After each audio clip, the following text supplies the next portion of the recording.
ఈ వీడియోలోని విషయాన్ని వార్డ్రోబ్‌ని ఎగ్జాంపుల్‌గా చూపిస్తూ చెప్తున్నాను. ఒక్కోసారి మన వార్డ్రోబ్‌లో చాలా బట్టలు ఇలా పేరుకుపోయి ఉంటాయి. ఇందులో మనం రెగ్యులర్‌గా వేసుకునేవి ఉంటాయి. ఎప్పుడో పనికొస్తాయిలే అని ఉంచేసి వాడనివి ఉంటాయి.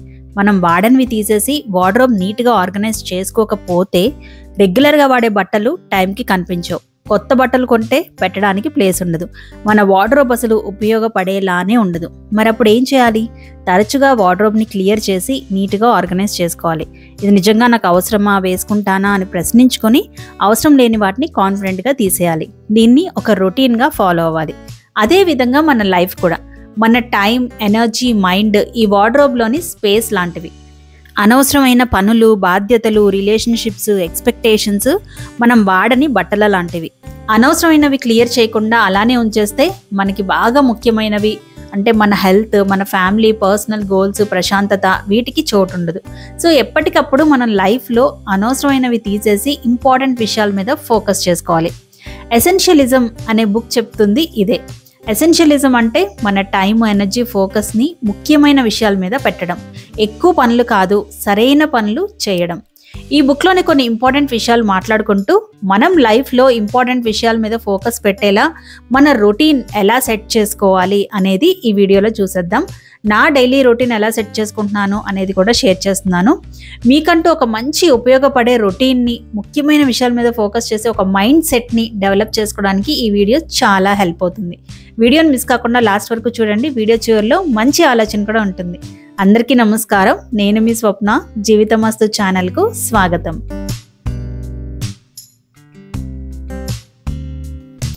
ఫస్ట్ మనం రొటీన్ గురించి మాట్లాడుకునే ముందు మన లైఫ్లో 2 విషయాలు ఎప్పటికప్పుడు మనం చేస్తూ ఉండాలి. అవి ఎక్స్ప్లోర్ అండ్ ఎలిమినేట్. ఎక్స్ప్లోర్ మనం చేయాలనుకునే పనులు చాలా ఉంటాయి, కానీ ఇది నాకు నిజంగా ఇంపార్టెంటా, నేను ఇప్పుడు చేయాల్సిన అవసరం ఉందా అని ఆలోచించుకోవాలి. ఫర్ ఎగ్జాంపుల్, హోమ్ మేకర్గా కొన్ని సర్దినవే మళ్ళీ సర్దుతూ ఉంటాము, లేదా ఓవర్ క్లీనింగ్ చేయడం, ప్రతిదీ పిల్లలకి అందించడం, ఇలాంటి ఎక్స్ట్రా పనులేవో చేస్తూ ఉంటాం. అలాంటివి ఐడెంటిఫై చేసుకోవడం, అలాంటి పనులు పక్కన పెడితే పిల్లలకి హెల్దీగా కుక్ చేసి పెట్టడం, కొంచెం మీ టైం తీసుకోవడం లాంటి వాటి మీద దృష్టి పెట్టచ్చు. ఆఫీస్లో అయితే ఎప్పుడు మెయిల్స్, మెసేజెస్ చూసుకోవడం, అనవసరమైన మీటింగ్స్ అటెండ్ అవ్వడం, అందరి రిక్వెస్ట్లకి ఎస్ చెప్పడం లాంటి వాటిల్లో ఏం తగ్గించుకోవచ్చో చూడడం. ఎక్స్ప్లోర్ చేయడం అంటే ఆలోచించుకొని క్లారిటీ తెచ్చుకోవడం అయితే, ఎలిమినేట్ అంటే కొంచెం ధైర్యం తెచ్చుకొని, కరేజ్ తెచ్చుకొని అవసరం లేని వాటికి నో చెప్పడం. ఎక్స్ప్లోర్ చేయడంలో భాగంగా ఈవినింగ్స్ పిల్లల్ని చదివించడానికి ఫోకస్డ్గా 1 అవర్ టైం స్పెండ్ చేయాలి అని క్లారిటీ తెచ్చుకున్నాక, ఆ టైంలో చూసే టీవీ సీరియల్స్కి కానీ, రిలేటివ్స్తో లాంగ్ ఫోన్ కాల్స్కి కానీ నో చెప్పడం ఎలిమినేట్ అన్నమాట. ఈ ఎక్స్ప్లోర్ అండ్ ఎలిమినేషన్ ఎలా చేసుకోవాలి? ఫస్ట్ స్పేస్ క్రియేట్ చేయడం. కాన్స్టెంట్ బిజీగా ఉంటే క్లారిటీ రాదు. కొంచెం స్లో అయ్యి థింకింగ్కి టైం ఇవ్వాలి. మంత్ స్టార్ట్ అయ్యే ముందు ఒకసారి, లేదా ఎవ్రీ సీజన్ కూర్చుని మన డే ఎలా ఉంటుంది, ఏం చేంజెస్ చేసుకోవాలి అని ఆలోచించుకునే ప్రాసెస్ చాలా చాలా హెల్ప్ అవుతుంది. డైలీ వైజ్ కూడా ఆలోచించుకోవచ్చు. ఎవ్రీడే పని మొదలు పెట్టే ముందు ఒక 10 మినిట్స్ కూర్చుని ఈరోజు నాకు రియల్లీ ఇంపార్టెంట్ పని ఏంటి అని ఆలోచించడం. వర్కింగ్ పీపుల్ అయితే ఈమెయిల్స్ ఓపెన్ చేయకముందు ఒక 5 మినిట్స్ నోట్ ప్యాడ్లో డే ప్రయారిటీస్ రాసుకోవడం. అలానే ఏదైనా ముఖ్యమైన నిర్ణయం తీసుకునేటప్పుడు ఈ క్వశ్చన్స్ వేసుకోవడం ద్వారా అవసరమైనవి ఏమిటి అని ఎక్స్ప్లోర్ చేయొచ్చు, అనవసరమైన వాటిని ఎలిమినేట్ చేయొచ్చు. ఫస్ట్, ఇది నా విలువలకి మ్యాచ్ అవుతుందా? ఇది నాకు ఎనర్జీ ఇస్తుందా లేక ఎనర్జీ డ్రైన్ చేస్తుందా? ఇది చేయకపోతే వర్స్ట్ ఏం జరుగుతుంది? లాంగ్ టర్మ్లో ఇది పనికొస్తుందా? ఇది యాక్సెప్ట్ చేస్తే వేరే ఇంపార్టెంట్ విషయానికి నో చెప్పేస్తున్నానా? మరి అంత ఎక్సైటింగ్గా ఎస్ చెప్పాలని అనిపించట్లేదా? ఫ్యూచర్లో నేను ఇప్పుడు ఈ పని చేసినందుకు థ్యాంక్ఫుల్గా ఫీల్ అవుతానా? ఇలాంటి క్వశ్చన్స్ వేసుకొని ఆలోచించుకుని నిర్ణయించుకోవచ్చు. నేను ఈ మధ్య ఒక ఫంక్షన్కి వెళ్ళాల్సి వచ్చింది. బాగా వెళ్ళాలనిపించింది, కానీ అప్పుడున్న సిచ్యుయేషన్కి వెళ్లకుండా ఉంటేనే వేరే ఇంపార్టెంట్ విషయాలకి హెల్ప్ అవుతుందని ఆలోచించుకొని వెళ్ళకూడదు అని డిసైడ్ అయ్యాను. ఒకదానికి ఎస్ చెప్తున్నాము అంటే ఇంకో దానికి నో చెప్తున్నట్టు. కొన్నిసార్లు ప్రతి ఇన్విటేషన్కి, ప్రతి రిక్వెస్ట్కి ఎస్ చెప్పాల్సిన అవసరం లేదు. కొన్నిటికి నో చెప్పడం ద్వారా మనకి రెస్ట్ టైం, సిచ్యుయేషన్ బట్టి వేరే ఇంపార్టెంట్ విషయాలకి టైం దొరుకుతుంది. అలానే వర్క్ విషయంలో కూడా తక్కువ ప్రయారిటీ పనులకి ఎక్కువ టైం స్పెండ్ చేయడం మానేస్తే రియల్ ఇంపార్టెంట్ వర్క్కి ఎనర్జీ ఉంటుంది. ఎలా అయితే వాడే బట్టలు మాత్రమే ఉంచుకుంటే సర్దుకోవడానికి స్పేస్ ఉంటుందో, వాడనివి తీసాక ప్రశాంతంగా అనిపిస్తుందో, ఈ ఎక్స్ప్లోర్ అండ్ ఎలిమినేట్ అనే దాన్ని మన లైఫ్లో భాగం చేసుకుంటే మన లైఫ్ క్లియర్గా, లైట్గా ఉంటుంది. క్లారిటీ అండ్ కరేజ్ ఈ రెండు కలిస్తే మనకు కావాల్సిన లైఫ్ మన ముందుంటుంది. ఎక్స్ప్లోర్ అండ్ ఎలిమినేట్ గురించి తెలుసుకున్నాక మన లైఫ్లో ఇంపార్టెంట్ విషయాల మీద ఫోకస్ చేసేలా ఒక మంచి సిస్టమ్ క్రియేట్ చేసుకోవడం చాలా ఇంపార్టెంట్. మనం యూజ్ చేయాలి అనుకునే బట్టల్ని నీట్గా సర్దుకోవడం అనుకోవచ్చు. అలాంటి సిస్టమ్ క్రియేట్ చేసుకోవడానికి మోస్ట్ ఇంపార్టెంట్ విషయం డైలీ ఒక మంచి రొటీన్ సెట్ చేసుకోవడం. రొటీన్ గురించి మాట్లాడుకునే ముందు లాస్ట్ టైం ఇండస్ వ్యాలీలో అవుటర్ లిడ్లో 3.5 లీటర్స్ కుక్కర్ చూపించాను కదా, అదే మోడల్లో 5 లీటర్స్ కుక్కర్ కూడా ఉంది. ఒక 4 to 6 మెంబర్స్ ఉండే ఫ్యామిలీస్కి చాలా రకాలుగా యూజ్ అవుతుంది. సాంబార్ పెట్టుకోవడానికి, కర్రీస్ అండ్ బిర్యానీ చేసుకోవడానికి. నేను వెజిటేబుల్ బిర్యానీ చేశాను. ట్రైప్లై స్టెయిన్లెస్ స్టీల్ అవ్వడం వల్ల అడుగు అంటుకోకుండా చాలా బాగా వచ్చింది. మీరు కనుక మంచి quality steel, cast iron products కోసం చూస్తుంటే ఇండస్ వ్యాలీ వెబ్సైట్ని చెక్ చేయొచ్చు. స్వప్న అనే కోడ్ యూజ్ చేస్తే 12% డిస్కౌంట్ కూడా లభిస్తుంది. రొటీన్ అంటే మనం ప్రతిరోజు చేసే పనులు, అలవాట్లు, నిర్ణయాలకు సంబంధించిన ప్లాన్. సరిగ్గా సెట్ చేసిన రొటీన్ మనకి కంట్రోల్, క్లారిటీ, ఎనర్జీ అండ్ హ్యాపీనెస్ని ఇస్తుంది. ఇలా ప్లాన్ చేసిన డైలీ రొటీన్తో స్ట్రెస్ తగ్గి productivity, health and peace improve అవుతాయి. రొటీన్ అంటే బోరింగ్గా అనిపించవచ్చు, కానీ యాక్చువల్గా రొటీన్ మనకి ఫ్రీడమ్ ఇస్తుంది. ఎందుకంటే మన ఇంపార్టెంట్ థింగ్స్ని రొటీన్లో ఫిక్స్ చేసేస్తే మన బ్రెయిన్ ఎనర్జీ వేస్ట్ కాదు. డైలీ డెసిషన్స్ తీసుకునే విషయంలో స్ట్రెస్ ఉండదు. కాస్త టైం స్పెండ్ చేసి మన హెల్త్ని, వాల్యూస్ని, ఫ్యూచర్ ప్లాన్స్కి హెల్ప్ అయ్యే ఒక మంచి రొటీన్ క్రియేట్ చేసుకుంటే ఇంకా ప్రతిరోజు ఎక్కువ ఆలోచించకుండా అది ఫాలో అవడమే. మంచి రొటీన్ ఫాలో అవడానికి నేను ఒక మెథడ్ పెట్టుకున్నాను. ఫస్ట్ ఏంటంటే కొన్ని నాన్ నెగోషియబుల్స్ ఐడెంటిఫై చేసుకోవడం. అంటే రోజులో కంపల్సరీగా చేయాల్సినవి, ఎట్టి పరిస్థితుల్లో అయినా సరే ఫాలో అవ్వాలి అని ఖచ్చితంగా పెట్టుకున్నవి. అవి ఎలాంటివి అంటే మనల్ని లాంగ్ టర్మ్లో ఇంపాక్ట్ చేసేవి. ఫర్ ఎగ్జాంపుల్ మన హెల్త్ రిలేటెడ్వి. అలానే అవి చేస్తే నా డే మీద చాలా ఇంపాక్ట్ ఉంటుంది అనుకునేవి. ఫర్ ఎగ్జాంపుల్ మార్నింగ్ ఎర్లీగా లేవడం. ఇంకా మీరు దేని గురించి అయినా బాగా వర్రీ అవుతుంటే ఆ విషయంలో మీరు ఒక చిన్న యాక్షన్ తీసుకోవాలి అనుకుంటే దాన్ని నాన్ నెగోషియబుల్లో పెట్టేసుకోండి. ఫర్ ఎగ్జాంపుల్ పిల్లలు చదువులో వెనకపడుతున్నారు అని మీకు వర్రీగా ఉందనుకోండి, ప్రతిరోజు 1 hour వాళ్ళతో కూర్చొని చదివించడం ఒక నాన్ నెగోషియబుల్ యాక్టివిటీగా పెట్టుకోవచ్చు. తప్పకుండా చేయాలి అంతే. ముందు ఆ వర్రీ తగ్గి మిగతా పనిలో టైం వేస్ట్ చేయకుండా ఉంటారు. బేసికల్గా నాన్ నెగోషియబుల్స్ అంటే మన హెల్త్, మన పీస్, మన గ్రోత్కి డైరెక్ట్లీ సంబంధం ఉన్న యాక్టివిటీస్ అనమాట.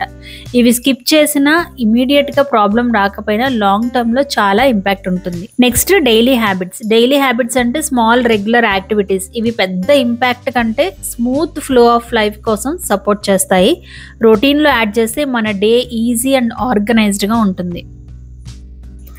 For example dry fruits soak చేయడము, ఈవినింగ్ బట్టలు మడతపెట్టి సర్దడము, ప్లాంట్స్కి వాటర్ పోయడం, వాటర్ బాటిల్స్ ఫిల్ చేయడం, ఇంకా వర్క్లో అయితే ఇన్బాక్స్ క్లీన్ చేయడం, ఇంకా డెస్క్ ఆర్గనైజ్ చేయడం, అలాంటివి. నాన్ నెగోషియబుల్స్ లైఫ్కి ఫౌండేషన్. డైలీ హ్యాబిట్స్ రొటీన్ని స్మూత్గా నడిపిస్తాయి. ఇవి రెండు కలిసాయంటే మనం రొటీన్ డిజైన్ చేసినట్టు కాదు, రొటీన్ మనల్ని డిజైన్ చేస్తుంది. సో రొటీన్ సెట్ చేసుకునేటప్పుడు ఫస్ట్ ఈ నాన్ నెగోషియబుల్స్ని ఫిక్స్ చేసుకొని తర్వాత ఈ స్మాల్ హ్యాబిట్స్ని యాడ్ చేసుకోవాలి. రాసుకున్న రొటీన్ని ఎక్కడో బుక్లో ఉంచేయకుండా మీకు కనిపించే విధంగా బోర్డ్ మీదో, ఫ్రిడ్జ్ మీదో పెట్టుకోండి. మర్చిపోతారు అనుకునే వాటికి అలారం పెట్టుకోండి. అలానే రొటీన్ మొత్తం క్రియేట్ చేసుకుని అన్నిటినీ ఒకేసారి ఫోర్స్ చేయొద్దు. అప్పుడు ఏది సరిగ్గా ఫాలో అవ్వలేక మొత్తం ఫ్లాప్ అవుతుంది. నిదానంగా ఒక్కొక్కటి యాడ్ చేయండి. ఉన్న హ్యాబిట్కి కొత్త హ్యాబిట్ని స్టాక్ చేయండి. మార్నింగ్ లేచే హ్యాబిట్కి లెమన్, హనీ, వామ్ వాటర్ తాగడం యాడ్ చేయొచ్చు. అది తాగుతూ బుక్ చదివే హ్యాబిట్ని యాడ్ చేయొచ్చు. అలానే నైట్ ఫేస్ వాష్ చేసుకునేప్పుడు బ్రష్ చేయడం కూడా యాడ్ చేయొచ్చు. అలా స్లోగా ఒక్కొక్కటి యాడ్ చేసుకుంటూ ఇంప్లిమెంట్ చేయండి. అలానే మనం టైం ఫిక్స్ చేయగలిగిన వాటికి టైం బ్లాకింగ్ అంటాం కదా, అలా ఫిక్స్డ్గా ఒక టైం పెట్టుకోవడం హెల్ప్ అవుతుంది. ఎస్పెషల్లీ ఎక్సర్సైజ్, డీప్ వర్క్ లాంటి వాటికి. అలానే ప్రతిదీ పర్ఫెక్ట్గా చేయాలి అని కాకుండా మినిమం ప్రోగ్రెస్ని టార్గెట్గా పెట్టుకోండి. డిన్నర్ ఎర్లీగా చేయాలి అంటే ఒకేసారి 6కి అలా కాకుండా రెగ్యులర్ టైంకి ఒక 1/2 hour తగ్గించుకోండి. సో చిన్న స్టెప్స్తో మొదలు పెట్టండి, ప్రోగ్రెస్ని సెలబ్రేట్ చేసుకోండి. ఇంకా నా రొటీన్ విషయానికి వస్తే నేను పెట్టుకున్న నాన్ నెగోషియబుల్స్ ఏంటంటే, నేను మార్నింగ్ కొంచెమైనా టైం తీసుకోకుండా వెంటనే పనిలోకి వెళ్ళిపోయి కిచెన్లోకి వెళ్ళిపోయి వంట అవి స్టార్ట్ చేస్తే టైంకి వాటర్ తాగను, ఇంకా ఆ రోజు ప్రయారిటైజ్ చేసుకోవడం ఉండదు, హడావుడిగా ఉంటుంది. మార్నింగ్ వంట అయ్యేసరికి చాలా డ్రైనింగ్గా విసుగ్గా అనిపిస్తుంది. మిగతా డేని కంట్రోల్గా స్పెండ్ చేయలేకపోతాను. సో మార్నింగ్ లేచి కొంచెం నిదానంగా డేని స్టార్ట్ చేసి వామ్ వాటర్ లేదా ఈ లెమన్ హనీ వాటర్ తాగడం, ఇంకా ఆ రోజు పనులేంటి అని ఆలోచించుకోవడం నాకు చాలా డిఫరెన్స్ని యాడ్ చేస్తుంది. అప్పుడే మిగతా డే అంతా మోస్ట్లీ నేను అనుకున్నట్టు జరుగుతుంది. సో అది నాకు నాన్ నెగోషియబుల్. అలానే నైట్ కూడా ఇది వరకట్లా 7:30 వరకు కాకుండా 7కే డిన్నర్ ఫినిష్ చేసేసి 8కి ఒక ఫుల్ గ్లాస్ వామ్ వాటర్ తాగుతున్నాను. దాని తర్వాత ఇంకా వాటర్ కూడా తీసుకోను. దానివల్ల నాకు డైజెషన్కి హెల్ప్ అవుతుంది. ఇంకా పడుకునే ముందు ఒకసారి వెళ్తే ఇంకా నిద్ర మధ్యలో వాష్రూమ్కి వెళ్ళాల్సిన అవసరం ఉండట్లేదు. దానివల్ల నిద్ర కూడా చాలా బాగా పడుతుంది. మంచి నిద్ర అనేది చాలా చాలా బేసిక్ థింగ్. దానివల్ల మిగతా డే అంతా యాక్టివ్గా ఉండగలుగుతున్నాను. అలానే నైట్ క్విక్ జర్నలింగ్, పడుకునే ముందు డిస్టర్బ్ చేసే కంటెంట్ చూడకుండా ఉండడం, ఈ రెండు కూడా నాన్ నెగోషియబుల్గా పెట్టుకున్నాను. అలానే డేలో ఫాలో అయ్యే కొన్ని అలవాట్లు: డ్రై ఫ్రూట్స్ సోక్ చేయడం, బ్రేక్ఫాస్ట్ చేశాక ఇంట్లో ప్లాట్ఫామ్స్ అన్నీ సర్దడం, ఇంకా ఎవ్రీ ఈవినింగ్ బట్టలు మడతపెట్టి సర్దడం, నైట్ కిచెన్లో పని అవ్వగానే కిచెన్ నీట్గా సర్దడం, కిచెన్ సర్దిన తర్వాత మీల్ ప్లానింగ్, తెచ్చుకోవాల్సిన గ్రాసరీస్ లిస్ట్ చేయడం, ఇలాంటివి. ఇంకా యూట్యూబ్ కోసం డీప్ వర్క్ చేయడం లేదా హోమ్ మేకింగ్ రిలేటెడ్ ఎక్స్ట్రా పనులు ఏమైనా ఉంటే అవి ఆ రోజు ప్లాన్ చేసుకుంటున్నాను. ప్రతిరోజు ఒకేలా ఉండదు కాబట్టి రోజంతా మనం ఫిక్స్ చేయడం కూడా కరెక్ట్ కాదు. కొన్ని ఫ్లెక్సిబుల్గా ఆ రోజు ప్లాన్ చేసుకుంటే బెటర్. ఇంకా ఎక్సర్సైజ్ విషయానికి వస్తే నాకు ఈ మధ్య హ్యాండ్ కొంచెం పెయిన్ వచ్చిందనమాట. సో జిమ్కి బ్రేక్ ఇచ్చాను. అండ్ నా జిమ్ మెంబర్షిప్ కూడా రెన్యువల్ చేయించాల్సింది. సో ఇదే మంచి టైం అని చెప్పి నెక్స్ట్ మంత్ నుంచి స్విమ్మింగ్ జాయిన్ అవుదాం అనుకుంటున్నాను. యాక్చువల్గా ఈ సీజన్లో స్విమ్మింగ్ అంటే కొంచెం కష్టమే, కానీ ఇప్పుడే ఎందుకో రైట్ టైం అనిపించి ఛాలెంజింగ్గా తీసుకుందాం అనుకుంటున్నాను. సో అప్పటి వరకు మార్నింగ్ కొంచెం యోగా అండ్ మిగతా డేలో కొంచెం యాక్టివ్గా ఉండేలా చూసుకుంటున్నాను. నెక్స్ట్ అడ్డంకుల్ని తొలగించడం గురించి చెప్పాలి. మనకి ఒక టాస్క్ రెగ్యులర్గా చేయాలని ఉంది కానీ మళ్ళీ మిస్ అవుతున్నాము అంటే అది మనకి విల్ పవర్ ప్రాబ్లం కాకపోవచ్చు, కొన్ని అడ్డంకులు ఉండొచ్చు. వాటిని గుర్తించి మనం తొలగించాలి. ఫర్ ఎగ్జాంపుల్, మీరు ప్రతిరోజు హెల్దీగా డేట్స్ తినాలనుకుంటున్నారు కానీ అవి ఎక్కడో షెల్ఫ్లో ఉంటాయి. ఈలోపు పనిలో పడి మర్చిపోతూ ఉంటారు. అలాంటప్పుడు మీరు వర్క్ చేసే దగ్గరే పెట్టుకుంటే వాటిని చూడడం ద్వారా లేదా ఆకలేసినప్పుడు అందుబాటులో ఉండడం వల్ల వెంటనే తినగలుగుతారు. ఒక్కోసారి మన మైండ్ కూడా మనల్ని ఆపేస్తూ ఉంటుంది. అది కష్టమైన పననో, భయం వేసో, కొత్తగా చెయ్యాలనో. So what exactly is stopping me from doing this? ఈ పని చేయకుండా ఆపుతున్నది ఏంటి ఇందులో అసలు కష్టం అనే క్వశ్చన్స్ వేసుకోండి. నా ఓన్ మైండా, అంటే భయాలు, సాకులు ఇవా, లేకపోతే నిజంగా కష్టంగా ఉంటే ఎలా ఈజీ చేసుకోవచ్చు, ఈజీ స్టెప్స్గా డివైడ్ చేసి చూద్దాం అని ఆలోచించడం మనకి ఇంపార్టెంట్ హ్యాబిట్స్కి ఈజీ యాక్సెస్ క్రియేట్ చేస్తుంది. అప్పుడు రొటీన్స్ న్యాచురల్గా సెట్ అవుతాయి, ఫోర్స్డ్గా కాకుండా. నేను ఈ డేట్స్తో అండ్ నువ్వులు అవిసె గింజలతో లడ్డూలు చేయాలని ఎప్పటి నుంచో అనుకుంటున్నాను, కానీ అలా పోస్ట్పోన్ చేస్తున్నాను. సో ఈరోజు కూర్చుని అసలు ఎందుకు పోస్ట్పోన్ చేస్తున్నాను, ఏదో ఫస్ట్ టైం కాబట్టి ఏదో కష్టంగా అనిపిస్తుండొచ్చు అని కొంచెం స్టెప్స్గా డివైడ్ చేసుకొని నా మైండ్ నేను ప్రిపేర్ చేసుకొని ఫైనల్ ఈరోజు అయితే చేశాను అనమాట. అండ్ నాకు తెలుసు ఇది బాగా రిపీట్ చేసే కొద్దీ అలవాటు కూడా అయిపోతుంది. అండ్ ఈ రెసిపీ మీకు నెక్స్ట్ వీడియోలో షేర్ చేస్తాను. సో ఆ విధంగా మిగతా విషయాల్లో కూడా నైట్ టైం పడుకోవాలి అంటే ఏ అడ్డంకులు తొలగించాలి, డిన్నర్ ఎర్లీగా పూజ చేయాలి అంటే తీసుకోవాల్సిన స్టెప్స్ ఏంటి, రోజు వాకింగ్కి వెళ్ళకపోవడానికి కారణం ఏమిటి, ఇవి కొన్ని ఎగ్జాంపుల్స్. నెక్స్ట్ ఈ బుక్లో డిస్కస్ చేసిన most important and practical concept ఏంటంటే బఫర్ టైం. మనం ప్లానింగ్ చేసేటప్పుడు చాలా పాజిటివ్గా ఉంటాము, ఎప్పుడు బెస్ట్ కేస్ సినారియోని ఆలోచిస్తాం. ఫర్ ఎగ్జాంపుల్, ఇది పని 30 మినిట్స్లో అయిపోతుంది అని అనుకుంటాం, కానీ రియాలిటీలో 45 మినిట్స్ లేదా 1 అవర్ పట్టేస్తుంది. ఇలా మనం చాలా పనులు అండర్ ఎస్టిమేట్ చేస్తాం. బఫర్ టైం అంటే మనం స్కెడ్యూల్లో కొంచెం ఎక్స్ట్రా టైం ఇవ్వడం. అంటే అన్ఎక్స్పెక్టెడ్ పని వచ్చినా, డిలే అయినా మనం రష్ అవ్వకుండా, స్ట్రెస్ పడకుండా హ్యాండిల్ చేయగలుగుతాం. వన్స్ స్ట్రెస్, హడావిడి యాడ్ అయిందంటే మన మెంటల్ ఎనర్జీ అంతా డ్రైన్ అయిపోయి అనుకున్న రొటీన్ ఫాలో అవ్వలేము, రైట్ డెసిషన్స్ తీసుకోలేము. ఈ విషయంలో ఈ టిప్స్ హెల్ప్ అవుతాయి. చిన్న పనులకి ఒక 5 to 10 మినిట్స్, పెద్ద పనులకి అట్లీస్ట్ 30 మినిట్స్ ఎక్స్ట్రా టైం పెట్టుకోవడం. అండ్ ముందే కొన్ని ప్రిపరేషన్స్ చేసి పెట్టుకోవడం. పిల్లలు ముందు రోజు నైటే బ్యాగ్ సర్దుకోవడం, ఎర్లీ మార్నింగే వంట చేయాల్సి ఉంటే నైటే కొన్ని కట్ చేసి పెట్టుకోవడం వెజిటేబుల్స్. ఇంకా కొన్ని పనులు కొంచెం ఎర్లీగా స్టార్ట్ చేసుకోవడం. గెస్ట్లు వస్తున్నప్పుడు వంట కొంచెం ఎర్లీగా స్టార్ట్ చేసుకుంటే రిలాక్స్డ్గా టైంకి పూర్తి చేయొచ్చు. బస్సో ట్రైనో ఫ్లైటో క్యాచ్ చేయాల్సినప్పుడు ట్రాఫిక్ రిస్క్ ఉంటుంది అంటే కాస్త ముందే స్టార్ట్ అవ్వడం మంచిది. అలానే బెస్ట్ కేస్తో పాటు వర్స్ట్ కేస్ సిచ్యుయేషన్స్ కూడా ఆలోచించుకోవడం మంచిది.